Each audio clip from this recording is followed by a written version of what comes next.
রবীন্দ্রনাথ ঠাকুরের কৃপা কবিতাটি।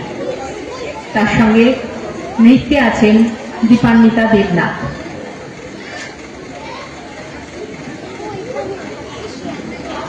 আমি ভিক্ষা করে ফিরতেছিলেন গ্রামের পথে পথে, তুমি তখন চলেছিলে তোমার স্বর্ণরথে।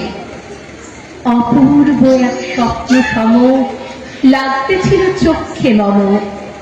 কি বিচিত্র শোভা তোমার, কি বিচিত্র সাজ। আমি মনে ভাবতেছিলেন এ কোন মহারাজ।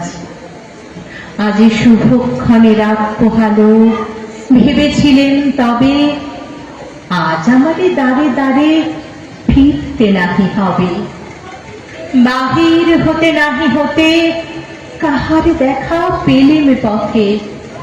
চলিতে রথ ধনধান্য ছড়াবে দুই ধারে। মুঠা মুঠা কুড়িয়ে নেব নেব ভারী ভারী। দেখি সহসা রথ থেমে গেল আমার কাছে এসে। আমার মুখ পানে চেয়ে নামলে তুমি হেসে। দেখে মুখের প্রসন্নতা জুড়িয়ে গেল সকলে ব্যথা। হেন কালে কিসের লাগে তুমি অকস্মাৎ, আমায় কিছু দাও তো বলে বাড়িয়ে দিলে হাত।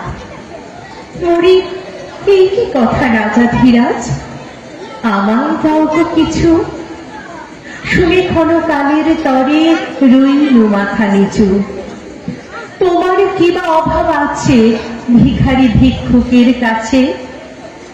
এই কেবল কৌতুকের বসে আমায় প্রবঞ্চনা। ঝুলি হতে দিলেন তুলে একটি ছোট কণা।